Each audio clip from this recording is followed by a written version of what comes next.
ब्रह्मा विष्णु महेश अजर अमर नहीं है।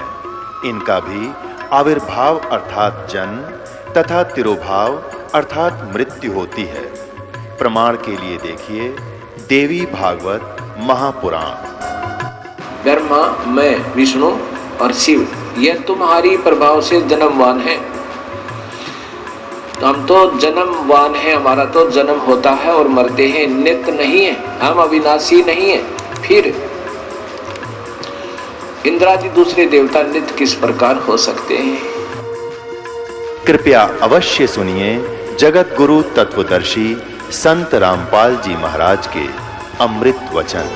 अंत में क्या था कि वो कमाल फिर परमात्मा ने कई बार झटक दिया और वो वहां को परमात्मा को छोड़कर चला गया।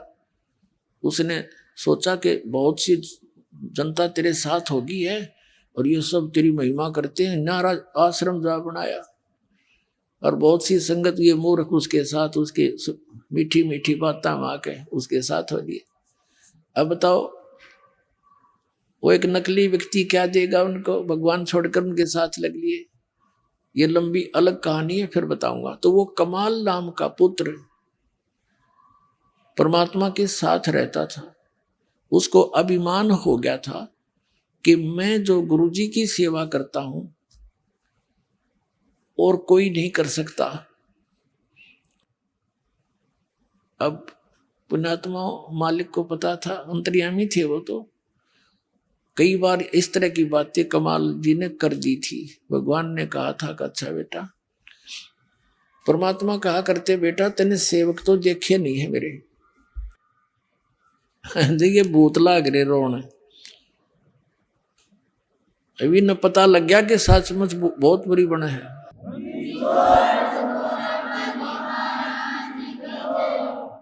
इनको अब पता लग गया कि सचमुच ये हमारे साथ क्यों बना है। इसलिए बना है कि साधना ठीक नहीं बनी।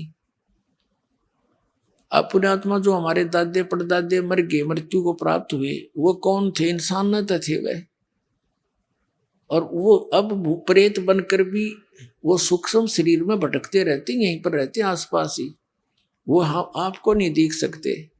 तो उनके विचार, उनके अंदर श्रवण शक्ति आज तक जो की तो है, वो सब विचार करते हैं। पहले उस गलत ज्ञान को सुनकर उसी में आसक्त थे, अब इस ज्ञान को सुनकर अब वो भी समझने लग गए इनके भूत प्रेत भी सचमुच। या तो बात न्यू बिगड़ी हमारी। एक भक्त कह रहा था जी, एक लड़के में एक भूत उनके पितर आता था, पितर के हो, और वो कहने लगा तुम जा करके कर वहां उसमें चले जाओ बरवाला के अंदर और वहां नाम लो, ना थारी सारे की दुर्गति होगी। ये भूत भी समझने लगे, अब तुम क्यों पीछे रहते हो, आप भी लगो इस लाइन पर।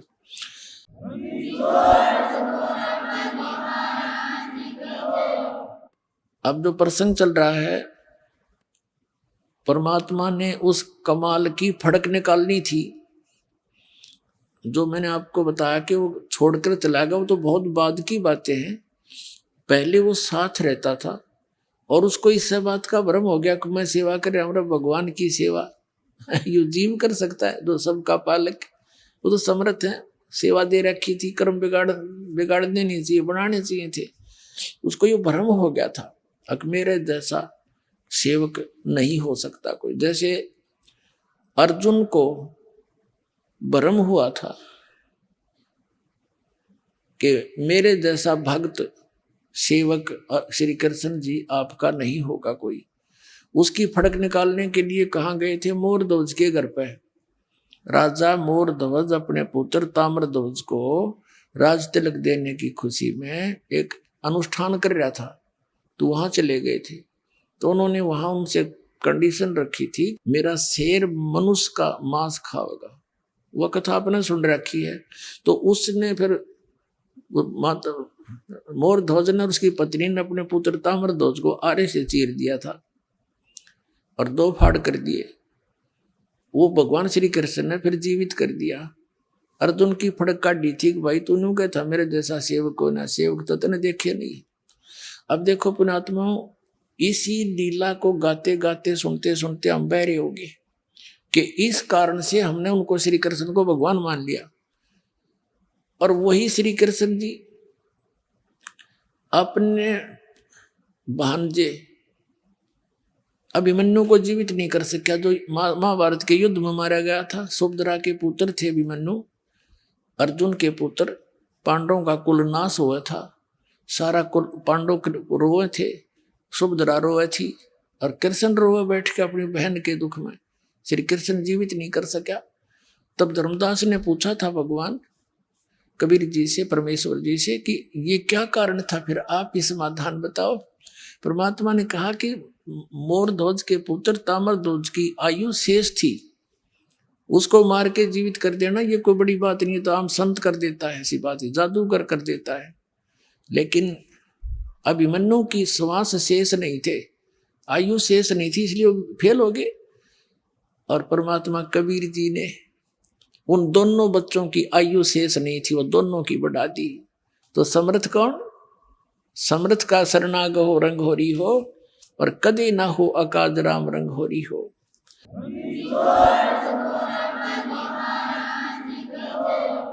तो इस तुलनात्मक तरीके से ही हम अपने भगवान की समर्थता से परिचित होंगे। ये अमर कथा जो दास सुना रहा है, ये छुपा दी गई थी, इसको ऊपर नहीं आने दिया था नकली आचार्य और शंकराचार्य और मंडलेश्वर ब्राह्मण गुरुओं ने। ये इन कृष्ण और राम की महिमा सुना सुना कर बहरे कर दिया, जरो अमर है, सर्वेश्वर है, महेश्वर है। ये खुद कहते हैं हमारा नासवान, हम नासवान है, जन्म मृत्यु होती है। इनकी कितनी दुर्गति देखो, अब कहाँ कहाँ कैसे अंत हुआ इनका। तो ज्ञान बिना हम इनको यानी 10 के रुपए के नोट को 1000 का मान रहे थे, ये समझ कर चलो। अब क्या हुआ, वो कमाल की फड़क निकालने के लिए परमात्मा ने कहा भी मैं भ्रमण के लिए जा रहा हूं, सब भक्तों के घर पे देख के आते हैं किसकी आस्था कितनी है, कोई चलेगा मेरे साथ। एक शेख फरीद जो परमात्मा के शिष्य होकर उनके साथ रहा करते थे, और कमाल दोनों कहने लगे जी हम चलेंगे। अच्छा भाई चलो। अब उधर से वो वार्ता चल रही थी, शिव प्रार्थना कर रहा था बार बार, हे भगवान एक बार दर्शन दे दे गुरुजी, तो मैं मेरी खुशी का ठिकाना नहीं रहे, और सब बच्चों को बता दूंगा हमारे घर पर देख लो गुरुजी आए थे, तुम झूठ बोलते थे, वो स्वार्थी है। इतने कह ही रहे थे, और बच्चा आंखों में आंसू भरकर ऐसे बोल रहा था। तभी से बाहर खड़े होकर के परमात्मा ने आवाज लगाई कि भाई कोई है घर पे। अब झोपड़ी थी, एक तो जैसे लंबे लंबे घेर वैसे घेर लिया करते स्थान, चारों तरफ बाड़ लगा रखी थी, एक मेन गेट सा बना कर लकड़ी का, वही एक झोपड़ी डाल रखी थी, और एक रहने का पीछे झोपड़ी डाल रखी थी, बीच में 50-100 फुट का अंतर था। वो पीछे बैठे बातें कर रहे थे, आगे बैठने के लिए अलग से अतिथि के लिए बना रखी थी वह झोपड़ी, वहां मेन गेट था उनका। तो दोनों एक वो सावधान से हुए, नेकी कहने लगी कि गुरुजी जैसी आवाज आ रही है, बाहर बोल रहे हैं। अब सम्मन कहने लगा गुरुजी यहाँ कैसे आएंगे, कैसे हो सकता है, हम चर्चा कर रहे थे ना, इसलिए हमारे कानों में वही आवाजें गूंज रही हैं। थोड़ी सी देर में फिर आवाज लगाई कि भाई है कोई घर पे सम्मन, अरे सम्मन। अब वो कहने लगे आवाज गुरुजी की है।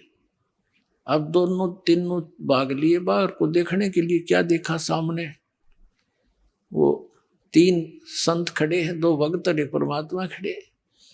अब उनको विश्वास नहीं हो रहा कि गुरुजी और हमारे द्वार, गरीब के द्वार पर, मतलब गरीब अमीर से नहीं, भगवान गुरुदेव आगे इतनी श्रद्धा। वो ऐसे हो गए जैसे स्वप्न देख रहे हो, आंखें फाड़ फाड़ कर। काफी देर तक, कुछ सेकंड के लिए ऐसे सब स्तब्ध से हो गए। तब उसने, कमाल ने कहा कि गुरुजी को अंदर भी चलने की कहोगे या यहीं खड़े रखोगे? तो वो ऐसे आंख सी मसल कर देखा, चरणों में गिर गए, तीनों के तीनों। और अब महाराज अंदर बैठो, हे भगवान आज ही चर्चा कर रहे थे, आप तो अंतर्यामी हैं, आप तो पल पल की आवाज सुनते हो, आपका बच्चा आज ही याद कर रहा था आपको। वहां बाहर वाली बैठक में बैठा दिए चौफड़ी में, जैसा भी फटे पुराने कपड़े उनके पास उपलब्ध थे गरीबों के, मालिक बैठ गए सौंकते। अब समन ने जल करवाया, जल पानी पिलाया, चर्चा करते रहे। भगवान बड़ी दया करी, कैसे दया करी गरीब की झोंपड़ी पर, आप तो समर्थ हैं दाता, आज ही आपकी बच्चा आपको याद कर रहा था। ऐसे चर्चा चलती रही, काफी देर भी समय बीत गया। फिर समन ने कहा कि भगवान भोजन की सुनाओ। परमात्मा ने कहा भी रोटी खावांगे, भूख लग रही है, भोजन प्रसाद करेंगे। अब समन आया घर पे अपनी पत्नी के पास और कहा गुरुजी भूख लगी है, पैदल चल कर आए, खाना बनाओ। अब नेकी कहने लगी कि घर पे तो आज आटा नहीं, एक रोटी का भी आटा नहीं है। तो समन ने कहा जाओ किसी से उधारा ले आओ, मांग ला उधारा। वो कहने लगी मैं पूरी आसपास जहां जहां भी मुझे आशा थी उनके पास में जा चुकी हूं उधार मांगने के लिए, सब ने मना कर दिया। तो समन कहने लगा कि ला तेरी चूंदड़ी जो ओढ़ रखी थी, चीर, ये तेरा कपड़ा, इसके गिरवे रखा हूँगा, मैं ले आता हूँ कहीं से। वो कहने लगी मैं इसको लेकर गई थी गिरवे रखने के लिए, ये फटी हुई एक दो जगह से, किसी ने नहीं दी। अब समन बैठ गया कलेजा पकड़ के, कि भगवान आज क्या बनी।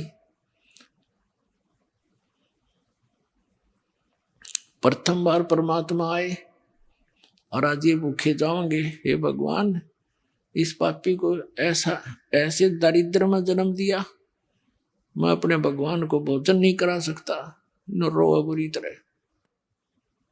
अब पुण्यात्माओं,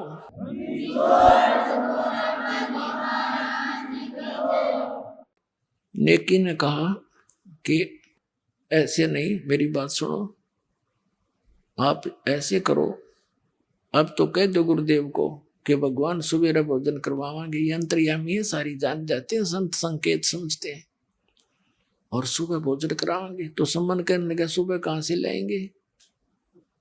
तो नेकी ने कहा कि रात ने तुम चोरी कर लाइयो।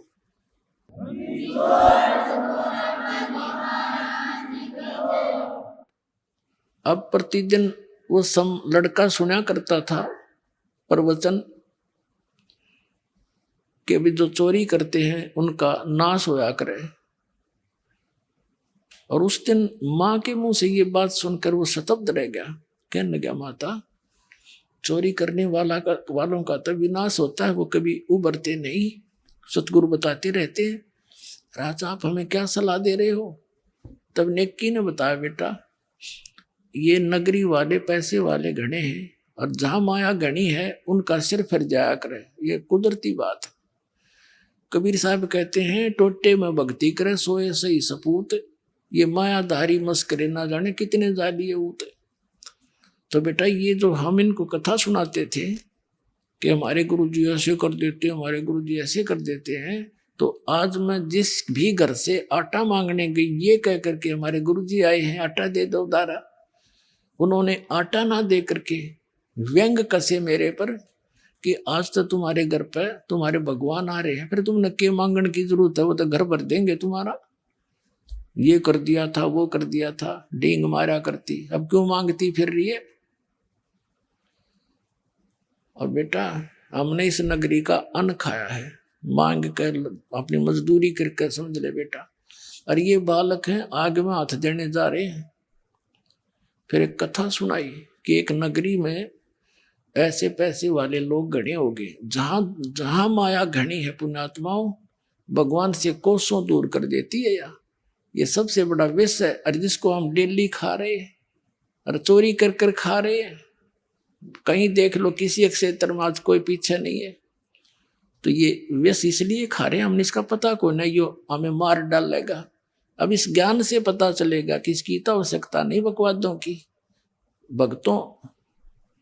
भक्ति के लिए तो सबसे बड़ा दुश्मन है, और आपको भगवान देगा जो आवश्यकता होगी, समर्थ आपके साथ है, वो देगा जो आपके विष का काम ना करेगी।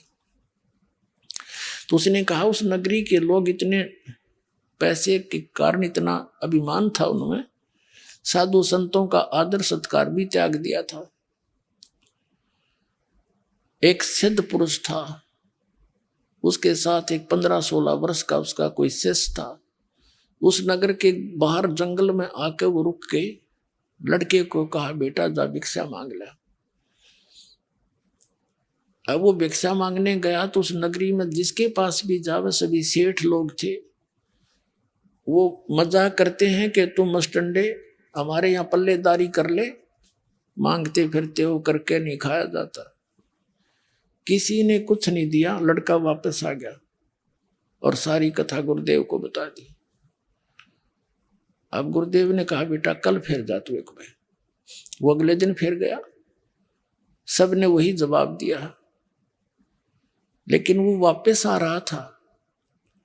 तब एक कुम्हारी ने देखा, कुम्हारी थी गरीब सी कुम्हार, उसका पति मर चुका था, 3-4 बच्चे थे उसके लड़के। उसका भारवाही मकान था, गांव से काफी दूर, थोड़े से फैसले में होता था। तो उसने देखा कि बालक काल भी भूखा गया। उसको पता था कि ये लोग कुछ नहीं देंगे इनको, शायद ये किसी का आदर करना नहीं जानते, इनका सिर घूम रहा है। उसने एक माँ की दृष्टिकोण से देखा कि मेरा बालक होता और 2 दिन भूखा सोता, कैसे जीवन व्यतीत करता। तो उसने कहा, महाराज आप कल भी आए थे, खाली गए, आज भी खाली जा रहे हो? कहा, माई खाली जा रहा हूं। उसने कहा कि मैं कुम्हारी हूं और ये कुछ आटा ले जा, रोटी बना रखी थी उसने, आटा को तो आटा दूं, रोटी को तो रोटी दूं, और ये ले जाओ और आपके गुरुजी को बता दियो कि कुम्हारी के घर से प्राप्त है। क्योंकि कई ऐसे संत होते थे जो छोटी जाति वालों का नहीं खाते थे, तो कहीं मेरे को और बद्दुआ ना दे दे, बेटा बता देना महाराज। रखा, अच्छा माई। वो ले गया भोजन, अपने गुरुजी से बता दिया। गुरुजी नगर तो कति निकम्मे आदमियों का बड़ा बड़ा है और जानबूझकर बकवास कर रहे हैं कि तुम मांगते फिरते हो, करके क्यों नहीं खाते, कुछ ये कर लो। ऐसे ऐसे एक माई ने आटा दिया, ये भोजन दिया है और उसने ऐसे ऐसे बताया है। वो साधु कहने लगा, बेटा तू खा ले, मैं तो खाऊंगी, बाकी ऐसे कर। उस माई ने कह दे कि आज शाम तक अपने सामान ने बटोर के सारे यहाँ से निकल जा और किसी को बतावा नहीं। और उस लड़की को बता देना कि आज रात ने यो नगर नहीं रहेगा। और साधु संतों की उनसे वो परिचित थी। संत भगत ने जाकर बता दिया कि माई ऐसे ऐसे गुरुजी का आदेश है, मेरे गुरुजी जो कह देते हो सच्ची होया करे, तू निकल जाए यहाँ से। और ये कहा, चाह तू रात में बस चली जाएगी ना, और तुझे शाम हो जा, वहीं रुक जाना, वहीं बस जाएगी। तो वहां से चलकर वो चल पड़ी। 8-10 किलो अपने गधे पर सारा सामान लाद कर चली गई। 8-10 किलोमीटर जाकर रात होगी, वहीं रुकेगी। उधर से रात्रि में ऐसा भूकंप का व्यवस्था हुई, पूरा नगर नाश हो गया, कोई नहीं बचा उसमें एक जीव भी, सारा मर गए, समाप्त हुए। और वो लड़की जहाँ बैठी थी, आसपास के लोगों को पता चला, वहां पहुंचे, उसने सारी कहानी बताई। ऐसे ऐसे साधु संतों के साथ इन्होंने बदतमीजी की थी और मुझे ये कह दिया था तू चली जा। तो गांव के लोगों ने, आसपास के व्यक्तियों ने उसको वहीं कह दिया, बहन तू यहीं रह। उसका मकान पर झोंपड़ी झापड़ी लगा दी, गणिया जमीन दे दी, वो उड़े बस गई। अब उस लड़की ने बताया, वो गांव बना हुआ बताते हैं उसके नाम से। अब वो नेकी बता रही है कि बेटा इन गेला नो बढ़ेगी, ये परमात्मा तो कुछ कहे को नहीं, ये तो चले जाएंगे भूखे पैसे, लेकिन यू काल फिर इनको, ये बच्चे सारे भगवान के हैं और काल को दाव लग जाएगा, नुक्ता मिल जाएगा इनका नाश करने का। अपने आत्मा जैसे प्रधानमंत्री का कोई निकम्मा डले मार दे, प्रधानमंत्री कुछ ना कहे उनको, लेकिन पुलिस वाले उसकी बांह पकड़ के ऐसा संवारेंगे, याद रखेगा। तो इसी प्रकार कबीर साहब तो ये हमारे भगवान हैं, ये तो नहीं दुख देंगे, लेकिन काल फिर उनको बख्शा नहीं, क्योंकि इस डर से कि इस मालिक को इन्होंने ऐसे कैसे कह दिया, तो इसलिए ये सब खत्म हो जाएंगे बेटा, एक नियम है यहाँ का, अब तुम देख लो। लेकिन उस चोरी किए हुए धन को हम दान करेंगे, हम छुएंगे नहीं बेटा। इस नगरी को बसाना चाहते हो तो मांग लो। तो फिर मान गए वह। अच्छा माता जी, गुरुजी से बोल दिया महाराज सुबह भोजन करावाएंगे। अच्छा बेटा बस कोई बात ना, सुबह खा लेंगे, तो भूख सी भी ना रही। अब कहने का भाव ये है कि दोनों पिता पुत्र चोरी करने चल पड़े। एक सेठ का जाकर वो उसमें सुराख कर लिया, अंदर घुसने का पाड़ ला लिया, सेंध ला दी उसमें। अब लड़का कहने लगा पिताजी आप बाहर खड़े रहो, मैं जाऊंगा अंदर, और मैं पकड़ा भी गया तो लोग मुझे बालक करके छोड़ देंगे। आप पकड़े गए तो मालिक ये इस सेठ का यहाँ के नवाब तक नाता है, आपको बहुत भयंकर सजा दिला देगा। सम्मन बोला बेटा अरे तू तेरे को ये सजा दे दी तो मैं कैसे जीऊंगा ना, मैं जाऊंगा, मैं तो मर जाऊंगा, पर मैं आटा फेंक दूंगा तो लेकर भाग जाना। तो सम्मन से वो नहीं मानना कि ना पिताजी मैं मेरे रहते तुम कैसे जाओगे। ऐसे कहते कहते अंदर घुस गया। सम्मन ने कहा बेटा थोड़ा सा लेना, 3 शेर, इससे ज्यादा नहीं।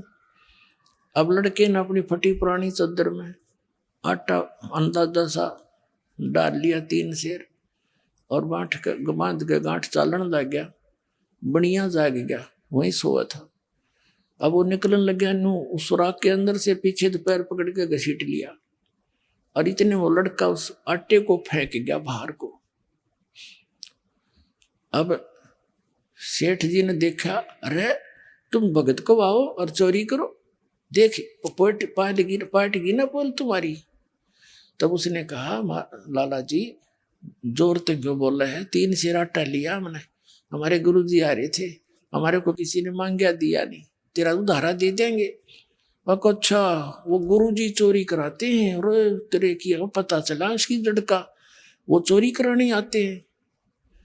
अब सब सेव ने सोची देख अब यह और बात बिगड़ेगी, गुरुजी को भी सजा दिवाओगे तो बड़े नकम्मे आदमी भाई। उधर से फिर सम्मन लेकर आटे को गया। नेकी ने पूछा पुत्र कहाँ है। उसने बताया कि वो तो लाला जी ने पकड़ लिया और बांध दिया खंभ के। अब नेकी ने क्या सोचा कि देख कैसा जुल्म होगा गुरुजी के साथ, लोग लड़के ने पहचानेंगे कि ये सम्मन का लड़का है, और फिर यहाँ आएंगे न्यो कहेंगे ये इनके गुरुजी चोरी कराते हैं। तो वो क्या कहने लगी कि तू वापस जा और ये चक्कू ले जा, लंबा सा करद थी इतनी लंबी हो रही है वक्स काटने की। न्यू बोला तो न्यू बोली जाकर लड़के का सिर काट लिया। एक बात बाहर करने के बहाने बाहर गर्दन निकलवा लिए और सिर काट लिए। फिर सेठ इस बालक ने घर नहीं रखा, घर पे छान मना होगा किसी का, किसका सही सिर, किसका है ये सब। और लाला जी घर रखे को ना कि मर्डर का केस लगेगा उस पर, तो ऐसे कर दे। वो लेकर कर दो वापस चला। उधर से उस लड़के के मन में यह प्रेरणा कि तो जुल्म होगा, कल गुरुजी को तो सजा दिलाएंगे निकम्मे, और इस कारण से हम बच सकते हैं। तब सम्मन आया और कहा सेऊ बेटा एक जरूरी बात है, तेरे कान में बताऊंगा, गर्दन बाहर निकाल ले एक बार लाला जी से प्रार्थना करके।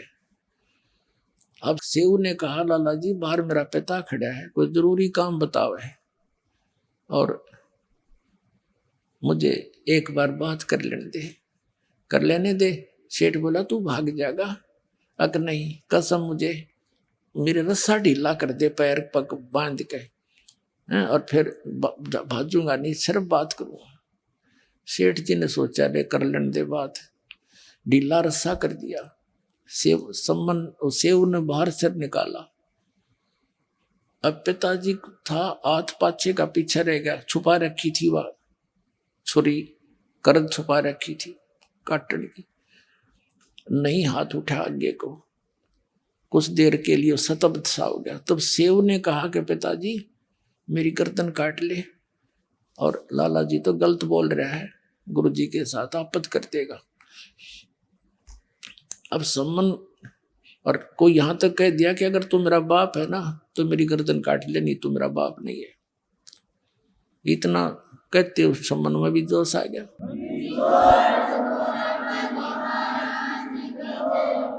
बस एकदम तैस में आकर लड़के का सिर काट के और चोटी तो पकड़ ले गया। अब लाला जी ने देखा पापा छेन घसीटा तो सिर नहीं उसका, वो डर गया। अब तेरा भी 302 का मुकदमा बनेगा।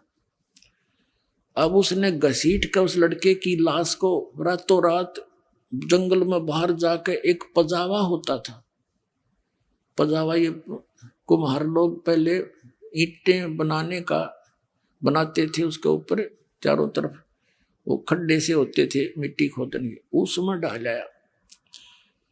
अब जब वो संबंध सिर लेकर घर पे आया, नेकी ने कहा कि कर ले अखा ठीक है, रख दे इसको अलमारी में रख दे और वापस जा। नेकी बोली वापस जा, लाला जी उस लाश को घर नहीं रखेगा, वो किधर बाहर घेर का होगा। और उसकी घसीट देखकर, उसकी लकीर देखकर, लाइन देखकर जाना तू चिन्ह के साथ साथ। उसने जाकर देखा, सचमुच लाला जी तो घसीट कर ले जा रहा था। कच्चे रास्ते होते थे पहले। लाला जी तो आके घेर के डाल के उसको और अपना जो सुराख था उसको बंद करके और उस पर रेत डात छड़क के ऐसा कर दिया जैसे कुछ नहीं हुआ था। बैठ गया भीतर। वो उसको लड़के की शव को उठा लिया रातों रात। ऐसे सारे प्रोसेस में उनको सुबह हो गया, यानी घंटा 1.5 घंटा रह गया सूर्य उदय होने में, घंटा का। वो लड़का लाके शव डाल दिया कोठे में पिछली साइड में, और ऊपर फटे पुराने कपड़े डाल दिए और अलमारी में सिर रखा था लड़के का, कपड़े में लपेट के। अब नेकी बोली मैं खाना बनाती हूँ, गुरुजी को कह दो जी भूख लग रही होगी आपको, भोजन खा लो और भोजन खा के चले जाएंगे, जनता किसी ने पता नहीं लगेगा। अब क्या हुआ, भोजन बना दिया, सम्मन ने प्रार्थना करी, 3 पात्रों में डाल दिया। 3 जने थे, परमात्मा थे, 2 उसके सेवक थे उनके, और बैठ के जैसा भी बोरी बारी थी आसन डाल दिया। परमात्मा ने कहा बेटा इनको 6 जगह कर दो, सारे बैठ के इकट्ठा खावांगे। अब सम्मन ने सोची अब बात खुलेगी, गुरुजी को पता लग गया कि रोटी नहीं खाएंगे, घर पर लाश और ईट खाना कैसे खाएंगे, ये तो बहुत बुंडी बनी भाई, हम तो फिर अधूरे रह गए, भोजन नहीं करवा सके। परमात्मा को कहा कि भगवान बच्चा तो पता नहीं कहाँ खेलने गया हुआ होगा। और उसने क्या किया, 500 में डाल दिया, 500 में, और बैठ के परमात्मा ने कहा एक और, इसी को 1 में और बनाओ, इसी में से 5 बनाओ, 6 बना दो। तो समन ने कहा जी बच्चा तो कहीं खेलने गया होगा, पता नहीं कब आएगा, अकना मैं जो कहूँ ऐसे कर दो बच्चा। अब उन्हें कर दिया। तब परमात्मा ने आवाज लगाई कि आओ सेऊ जीम लो, ये प्रसाद प्रेम, बेटा सिर कटा करें चोरों के, साधुओं को न तकसेम।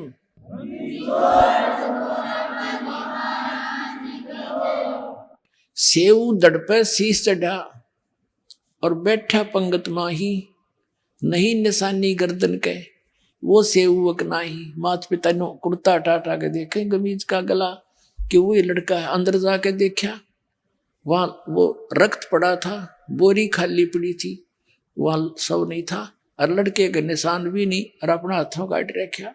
कहते नहीं गरायरा गर्दन पे यो ओ सेवक नाही। बोलो सतगुरुदेव।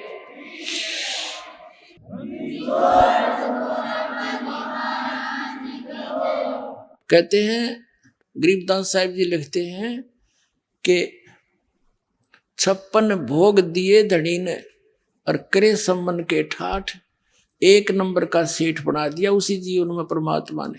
कहते नुक्ते ऊपर रिज जाएगा रे, करोड़ कर्म जल जा तुम्हारे। बोलो सतगुरुदेव।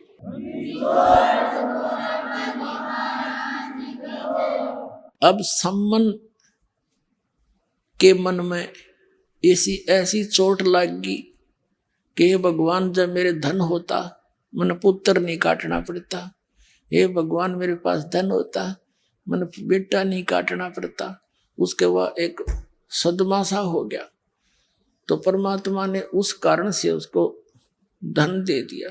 और साथ में ये भी कहते रहते थे, बेटा यो धन अच्छी चीज नहीं, नेकी और शिव उनके तो बात आ गई समझ में।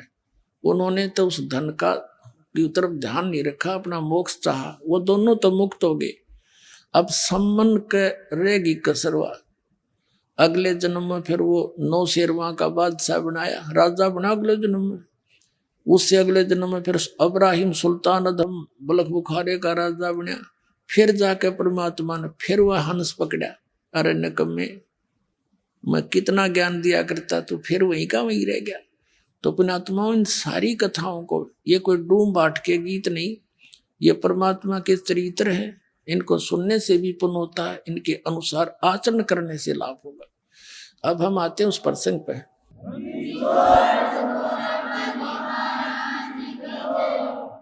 तो वो प्रसंग बीच में आ गया था कि भगवान पर विश्वास करने से नुक्ते ऊपर रिझ जाएगा, रे करोड़ कर्म जल जाए तुम्हारे। इस जन्म में आपने सारा सुख भी देगा और मोक्ष भी देगा, पर इस माया को दुरुपयोग, इसके ऊपर आसक्त ना हो जाना, नया लेकर डूब जाएगी आपको। इसलिए कबीर साहब कहते हैं, माया दासी संत की ओ भई दे आशीष, बिलसी और लातों छड़ी सुमर सुमर जगदीश। इसको अपना प्रयोग करे ढंग से। अब क्या बताते हैं, धर्मराय दरबार में देई कबीर तलाक, मेरे भूले चुके हंस को तू पकड़िए मत कजाक। कजाक ए निकम्मी आत्मा, ए निकम्मे, जैसे ने कहा ना बड़ा अफसर छोटे को, और खबरदार देते ने ऐसा कर दिया, तो कहता है जी सर, तक नहीं जी ऐसा नहीं करूंगा। तो धर्मराज को, यहाँ के चीफ जस्टिस को, 21 इस ब्रह्मांड के चीफ जस्टिस को कबीर परमात्मा ऐसे डांट लगा रहे हैं। और वो क्या कह रहा है, बोले पुरुष कबीर से धर्मराय कर जोड़े, तुमरे हंस को पकड़ो नहीं मुझे दुआ ही लाख करोड़े। आपके हंस ने नहीं पकड़ो दाता। फिर क्या बताता है कि जिन्होंने आपकी शरण में आने से पहले जो पाप इकट्ठे कर रखे हैं, ये परमात्मा उनके आधार से तो मैंने उनको दंडित करना पड़ेगा, मेरा विधान है। तब परमात्मा ने कहा था, कर्म भरम ब्रह्मांड के मैं पल में करहूने से, जिन हमारी दो ही दई सो करो हमारे पेसे। मेरे हंस का तू लेखा जोखा मत कर देना। जिसने तेरे उनके जो पहले किए हुए पाप हैं, 1 मिनट में मैं सब नाश कर दूंगा, खत्म कर दूंगा, कैंसिल कर दूंगा। कहते हैं, जब ही सतनाम हृदय धरो भयो पाप को नाश, जैसे चिंगारी अग्नि की भाई पड़े पुराने घास। जब लाखों टन घास पड़ा हो सूखा, एक माचिस की सीख जला कर लगा दो, सारे को फूक कर राख बना देगी, चलेगी आंधी तूफान, साफ हो जाएगा, समाप्त हो जाएंगे। तो परमात्मा कहते हैं, मेरे हंस की जो पहले के कर्म हैं तेरे अकाउंट से मैं खत्म कर दूंगा। क्या बताते हैं, शिव मंडल ब्रह्मापुरी चाहे विष्णु लोक में हो, हमरे गुण भूले नहीं तो आण छुटाऊं तो। अपना आत्माओं, आप धीरे धीरे समझ जाओगे। अभी तो बच्चे हो, कोई पहली कक्षा का है, कोई दूसरी कक्षा का, किसी ने आज प्रवेश ही पाया है।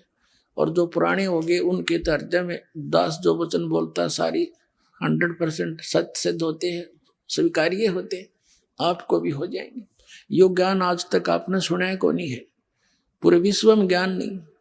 अब क्या है, ये है वो प्राइम टाइम मोक्ष का और भक्ति यथार्थ कराने का। आपकी अब परमात्मा के बच्चों से परमात्मा ने अब भक्ति करानी है। पूरे विश्व के प्राणी जो मनुष्य शरीर धारण करते रहेंगे उनको ये सतनाम मिलता रहेगा। और इसी से मोक्ष होना था, ये अभी तक छुपा रखा था। ये सतनाम आज तक इस दास के अतिरिक्त या उन महापुरुषों के अतिरिक्त जिन्होंने सीधे भगवान मिले थे उनको दिया था सतनाम, जाप भी दिया था, सार नाम भी बताया था, लेकिन उनको आगे देने को मना कर दिया था, किसी को जिक्र भी नहीं करना। धर्मदास मेरी लाख दुहाई, ये सार शब्द की दबार ना जाई, सार शब्द बार जो पढ़ी, या बिचली पीढ़ी हंसनी तरही, ये बिचली पीढ़ी आ गई। प्रथम पीढ़ी थी जो परमात्मा आए थे 600 वर्ष पहले, और ये बिचली पीढ़ी अब हजारों वर्ष चलेगा ये सतमार्ग, और पूरे विश्व में सतयुग जैसा माहौल बनेगा। इस माया की दौड़ से वापस हटेंगे, प्यार से रहा करेंगे, सबको पता चल जाएगा हम कहाँ बैठे हैं और क्या इकट्ठा कर रहे हैं। जब भगवान को खोजते किस लिए हैं कि वो हमें सुख दे, हमें निर्धन को धनी करे, तो फिर ये भगवान मिल गया क्यों ना करेगा, वो गुण उसके अंदर विद्यमान है। तो फिर हमें विश्वास होगा, रोज सुख होंगे तो विश्वास भी होगा। सुख जब होंगे जब हम दृढ़ रहेंगे, भगवान को छोड़कर अन्य किसी की उपासना नहीं करेंगे, नियमित रहेंगे, सारे सुख आपको डेली दिया करेगा, न्यारे न्यारे पल पल पर आपको दिखाएगा कि ये मैंने सुख दिया है, ये मेरा किया हुआ काम है, तुम्हारा यहाँ पृथ्वी पर नहीं हो सकता था।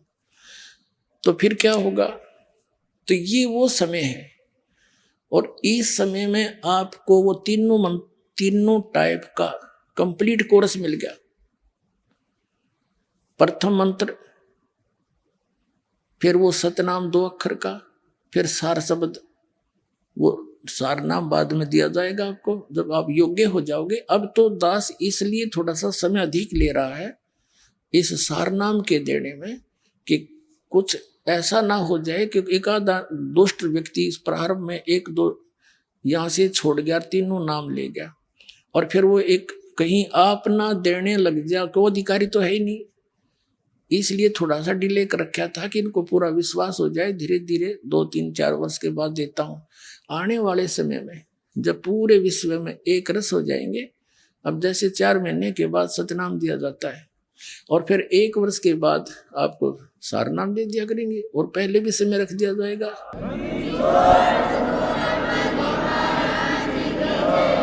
तो इस प्रकार ये बहुत सारा काम सुचारू और सुनियोजित तरीके से परमात्मा करे। तो अब जो आप पार हो जाओगे, आप तो गए सतलोक में, और जो पार नहीं होंगे, जो पार नहीं होंगे वे महामार खाएंगे।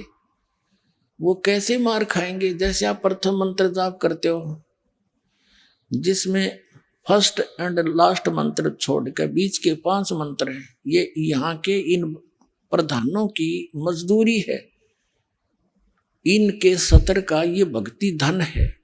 तो इस जैसे गणेश जी का मंत्र आपको दिया जाता है, विष्णु जी का लक्ष्मी जी वाला मंत्र दिया जाता है, और इस सावित्री ब्रह्मा जी वाला, और शिव और पार्वती वाला, दुर्गा वाला, ये मंत्र आपको दिए जाते हैं।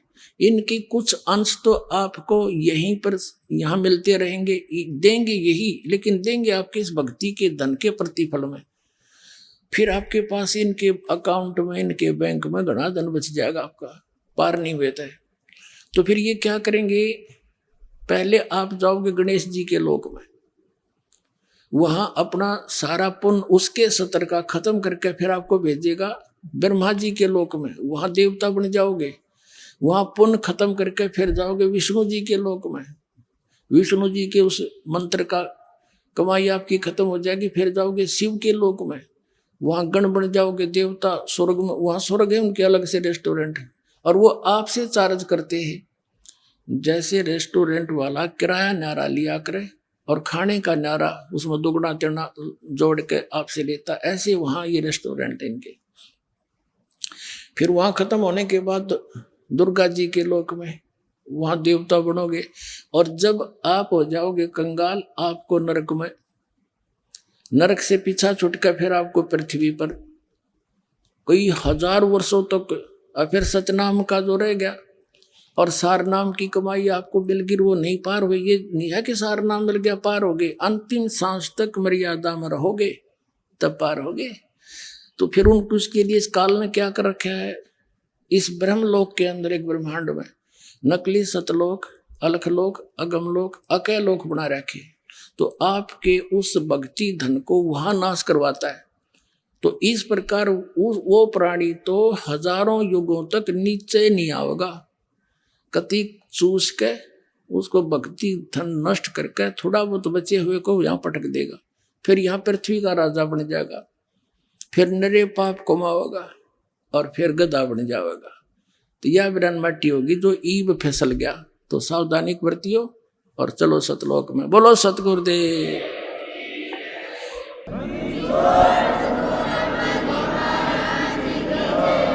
अब कबीर साहब कहते हैं कि शिव मंडल ब्रह्मापुरी चाहे विष्णु लोक में हो, हमरे गुण भूले नहीं तो आन छुटाऊं। तो जैसे गलती से कोई रह गया और वहां जाकर उसका याद आ गया कि हम तो गलत कराए, गुरु जी बताया करते थे, या तो हमारी पूंजी धन नष्ट होगी।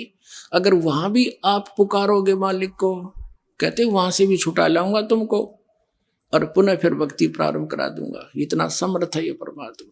बोलो सतगुरुदेव।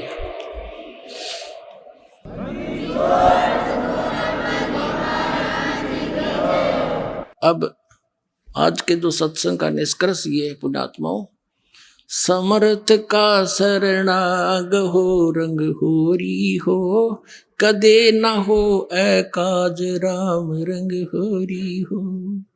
तो इस समर्थ की शरण में रहना आखिरी सांस तक आपके 101 पीढ़ी पार होगी, ये लिख लेना बेशक। बोलो सतगुरुदेव।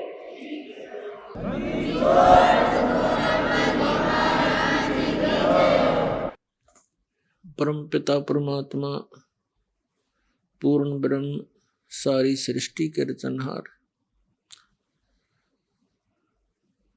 सत्य पुरुष कबीर परमेश्वर जी की असीम रजा से आप सभी पुण्यात्माएं परमात्मा की ये अमर कथा सुनने के लिए उपस्थित हुए।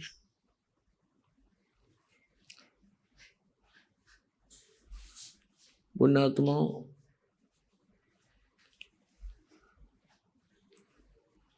लाल की कीमत को पारखी ही जान सकता है, जौहरी ही जानता है। लाल को स्वयं पता नहीं होता उस कितनी कीमत का है।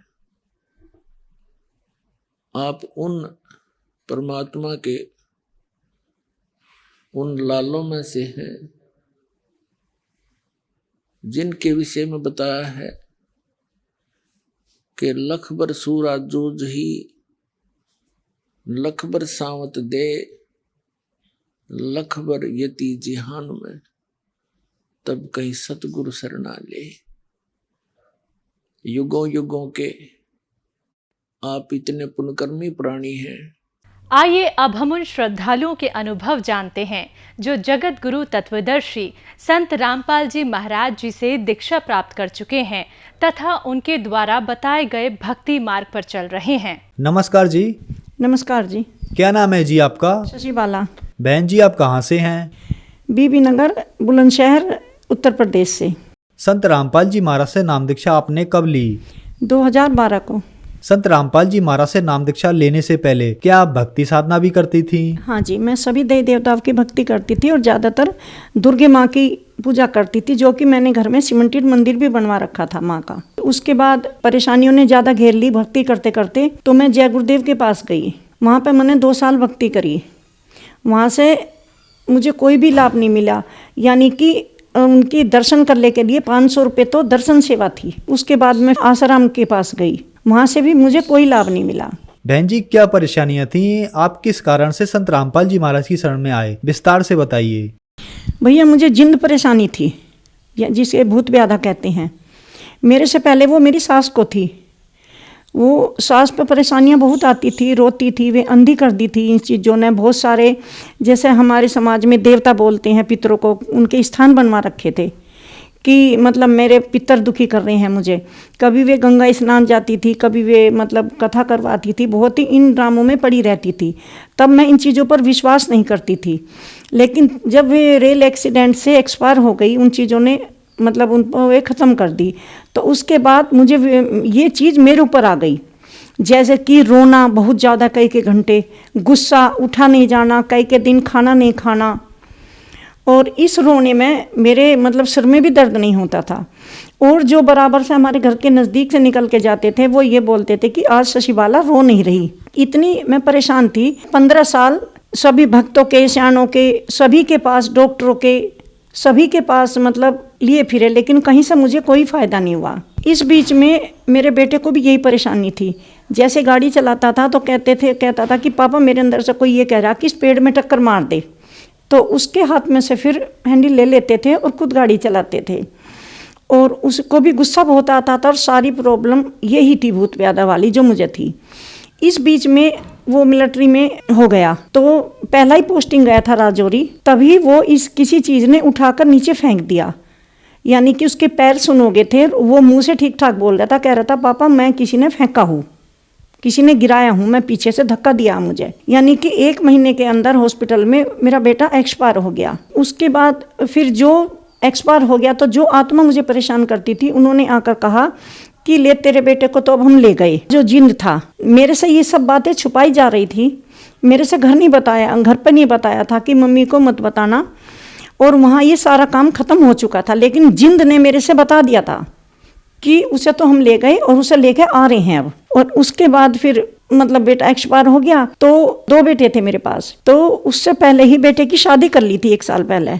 तो बेटे को जो बेटा हुआ पोत यानी कि मेरा पोता, वो भी 2 साल की उम्र में ही डरने लगा, चिल्लाने लगा कि दादू ये उठा के ले जा रहे। मुझे बहुत बुरी तरह तड़पता था, यानी और बहू को भी यही परेशानी होने लगी शादी होते ही।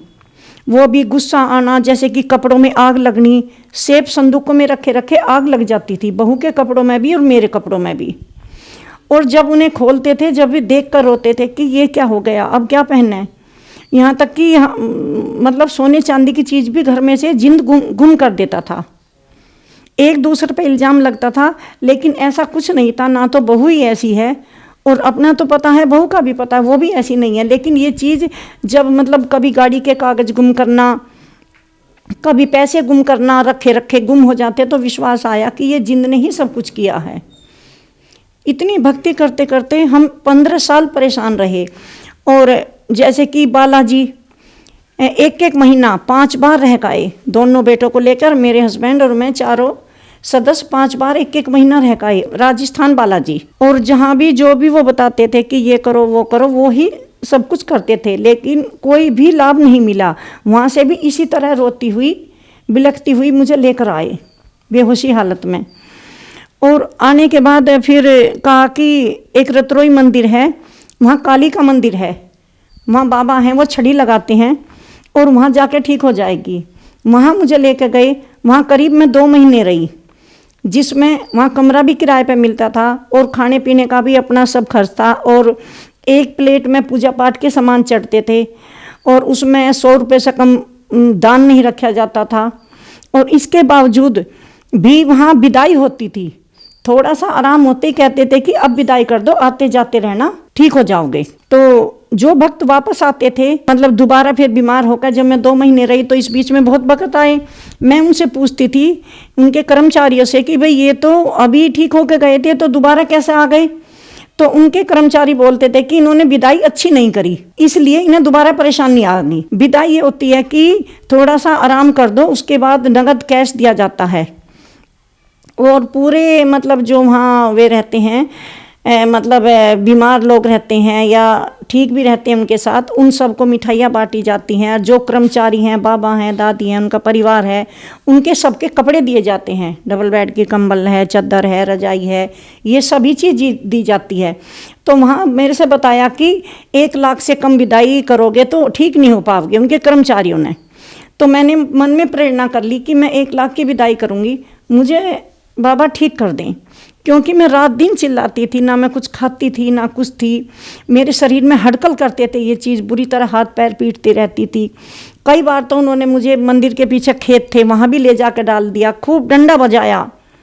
मेरे सारे मतलब वे जहाँ से गेम कटते हैं शरीर में घुस गए। बहुत ही भैया मैं बता नहीं सकती, इतनी बुरी हालत होगी कि वो दिन आज याद आते हैं तो शरीर कांप उठता है।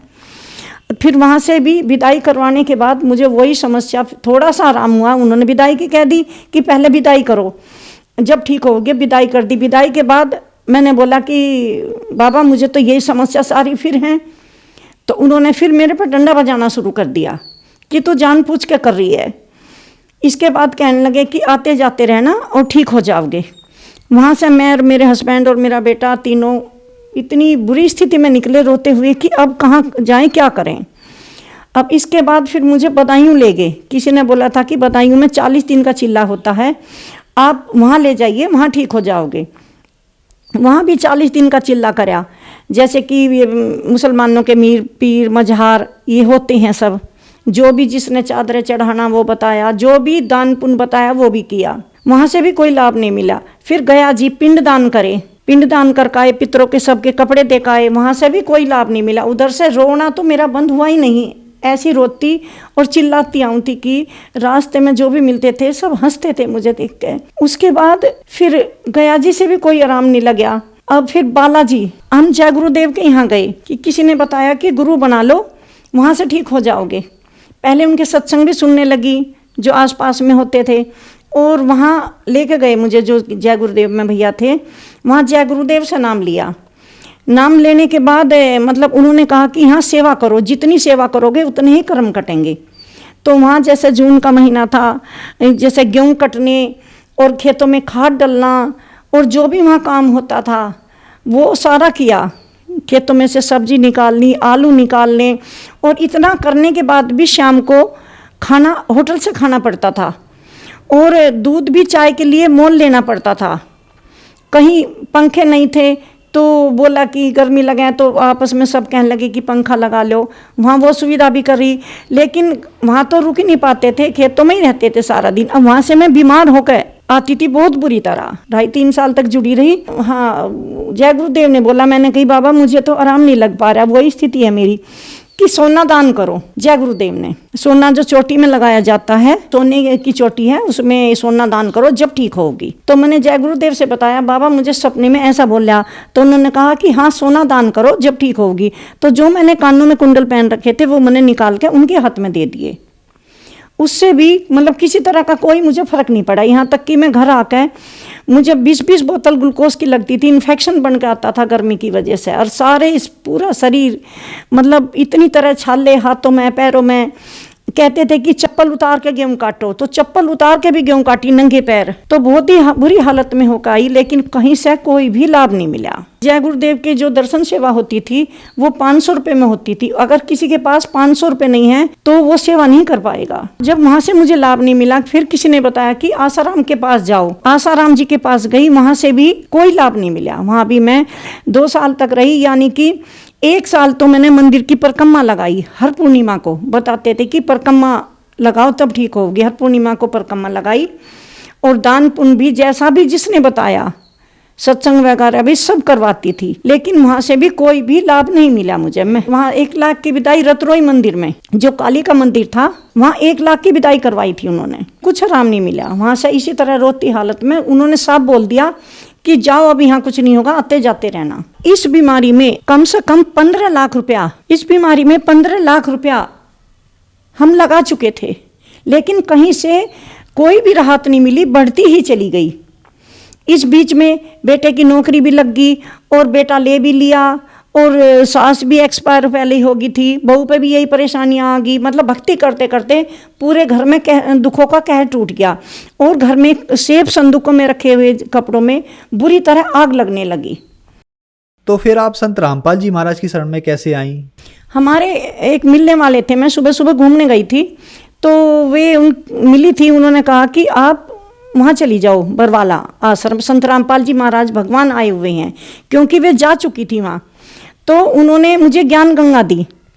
अब मैंने वो ज्ञान गंगा पढ़ी, तो उसमें भक्तों के करिश्मे भूत व्याधा के लिखे तो सभी तरह के थे, लेकिन भूत व्याधा के तो बहुत ही ज़्यादा लिखे थे। तो उनसे मुझे विश्वास हुआ, और भगत जी कहीं के लिए भी कहते थे, मना नहीं करते थे कभी भी। तो जब मुझे बरवाला संत रामपाल जी महाराज के आश्रम में लेके गई, वहाँ जाने के बाद भी मतलब मैं जो बाथरूम में जाके नहाई तो मेरे कपड़े जल गए, यानी कि आधा कुर्ता आगे से आधा पीछे से।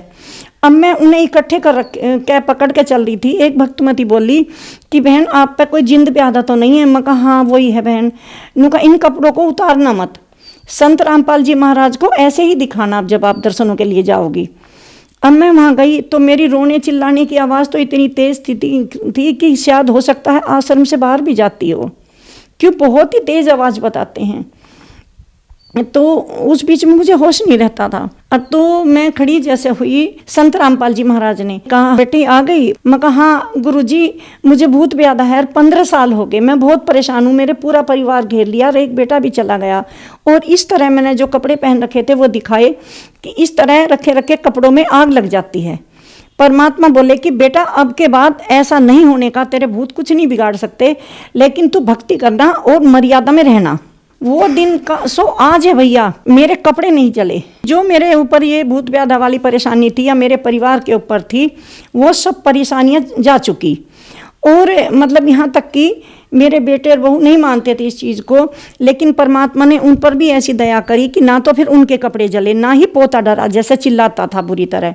और आज परमात्मा की दया सब पर हो गई, बेटे बहू पोतों पर। संत रामपाल जी महाराज की शरण में आ गए। पहले लाभ तो यह है कि हमें मोक्ष का मार्ग मिला। एक और लाभ मैं बताना चाहती हूँ। मेरे ससुर मिलिट्री से रिटायरमेंट, वो इन चीज़ों को मानते नहीं थे। उन्हें बाथरूम आने में परेशानी होगी, एक एक टोपा इस तरह उन्हें बूंद बूंद बाथरूम आने लगा।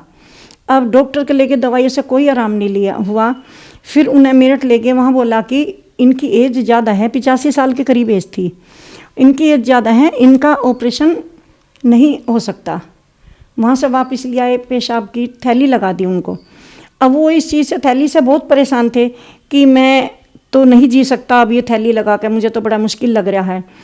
अब फिर मैं उनसे बोली कि पापा जी एक काम करो, आप पूजा स्थल पर संत रामपाल जी महाराज से दंडवत करो और बोलो कि अगर मेरा ऑपरेशन हो गया तो मैं आपकी शरण में आ जाऊँगा। अब भैया मरता क्या नहीं करता, उन्होंने जाके वहाँ सीधे लेट के संत रामपाल जी महाराज का जो फोटो है जहाँ ज्योति जलती है हमारी, तो वहाँ दंडवत की और बोला कि भगवान मुझे ठीक कर दो, मैं आपकी शरण में आ जाऊँगा। अब वे फिर दोबारा उसी डॉक्टर के ले गए। डॉक्टर कहने लगे कि हाँ कौन कहता है ऑपरेशन नहीं होगा, ऑपरेशन तो हो सकता है, ठीक हो जाएंगे। इन्होंने बोला कि मेरे हस्बैंड ने कि आपने कहा था, कि हाँ कहा तो मैंने था, लेकिन ये तो चमत्कार है। सक्सेसफुल ऑपरेशन हो गया उनका, मतलब संत रामपाल जी महाराज की दया से। और वहाँ से आने के बाद उन्होंने नामदान ले लिया संत रामपाल जी महाराज से। बहन जी, संत रामपाल जी महाराज से नाम दीक्षा लेने के बाद आपको बहुत सारे लाभ प्राप्त हुए। आज आप टीवी पर इंटरव्यू दे रही हैं और बहुत सारी महिलाएं हैं जो किसी न किसी तरीके से परेशान हैं। आप उन लोगों के लिए एक उम्मीद की किरण है। अगर उनको अपने दुख परेशानियां दूर करानी है तो उनको क्या करना होगा? मैं सभी भक्त बहन भाइयों, छोटे बड़ों बच्चों से हाथ जोड़कर प्रार्थना करती हूँ कि धरती पर परमात्मा आए हुए हैं। संत रामपाल जी महाराज परमात्मा हैं, पूर्ण परमात्मा है। वे हर दुख का निवारण कर सकते हैं। क्यों मुझ दुखिया के साथ मैं बिल्कुल दुखी हो चुकी थी, हिम्मत हार चुकी थी, कहीं से कुछ नहीं हुआ था। पहले ही आशीर्वाद में संत रामपाल जी महाराज ने मेरा दुख निवारण कर दिया। और ना ही परमात्मा कुछ मतलब पैसा मांगते हैं, वहाँ तो फ्री में खाना है, सोना, रहना और तेल साबुन सभी कुछ फ्री मिलता है और निःशुल्क नाम दीक्षा मिलती है, संत रामपाल जी महाराज देते हैं। और इतना भोजन हम अच्छा घर भी नहीं कर सकते जितना आश्रम में मिलता है, जिसका कोई पैसा नहीं है। और मेरी हाथ जोड़कर सभी से यह विनती है कि अपना मोक्ष कराना है और दुखों से बचना है। क्यों हर घर में दुखों के पहाड़ टूट रहे हैं, किसी की बेटी जा रही है, किसी का बेटा, किसी का दामाद। अगर दुखों से बचना है तो संत रामपाल जी महाराज की शरण में आइए। सुख तो ये तो होंगे ही, लेकिन मोक्ष मिलेगा आपको। संत रामपाल जी महाराज की शरण में कैसे आ सकते हैं? चलन पे शाम को सत्संग आता है, उसके नीचे पीली पट्टी चलती है जिनमें नंबर दिए हुए हैं। उन नंबरों पर कांटेक्ट करें। हर डिस्ट्रिक्ट में संत रामपाल जी महाराज के आश्रम खुले हुए हैं। जो आपके नज़दीकी केंद्र पड़ता हो उसमें जाकर आप नाम दीक्षा लिए और अपना कल्याण कराइए। धन्यवाद जी। सत साई।